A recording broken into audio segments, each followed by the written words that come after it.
Today, journalists can update and change news stories every minute.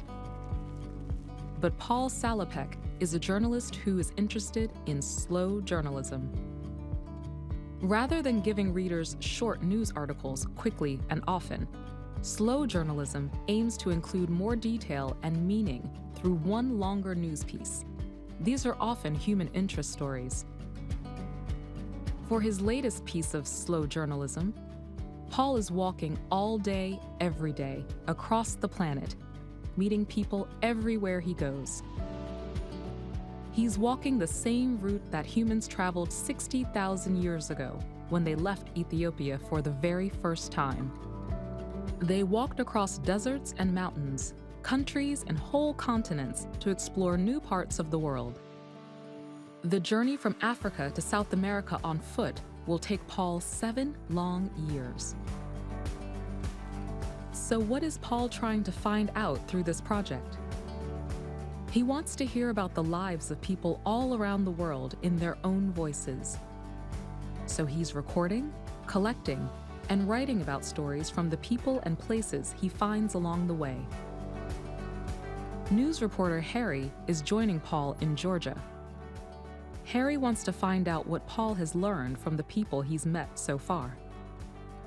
What are we saying? What is humanity telling you? The same stories over and over again. It's the same classic stories. Walking across the world has helped Paul see that most people's lives are connected, whether they live near each other or thousands of miles apart. Paul walks with a translator in each country so he can communicate with local people. Harry's asking Paul's translator what the locals think about Paul's project. What about when they figure out that he's trying to go to the end of the world? And then it's even worse. And then they really ask, like, what is he searching for? Although the people that Paul meets are surprised to hear about what he's doing, they're very kind and welcoming towards him. When Paul enters a new village, he makes friends quickly. He has to, so that he can find a place to sleep. This time, he found a place to stay only 5 minutes after entering the village. You just invited him into your home. He's a total stranger. I asked him who he was, and he said he was from the US, so I immediately invited them in. Paul is grateful to his host. Staying in people's homes means that Paul can hang out with families and hear their stories. All useful for his giant project. Paul also takes a photo, video, and interviews the closest person after every 100 miles before he continues with his journey. But does he get tired of so much walking? Do you get tired by the end of an average day? Or has your body gotten used to this? You have good weeks and bad weeks, Yeah.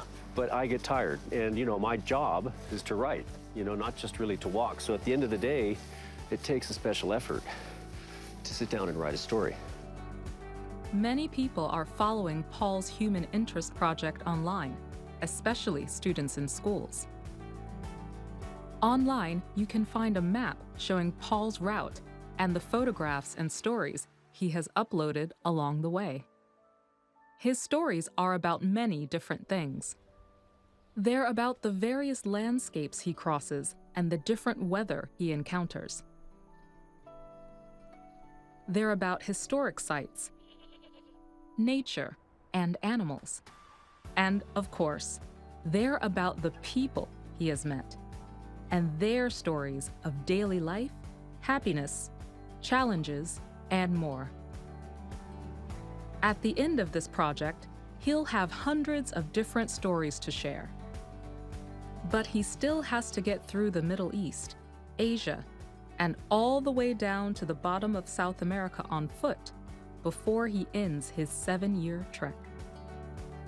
Although it's tiring, Paul won't give up until he's completed every step and written down every story of the people he meets.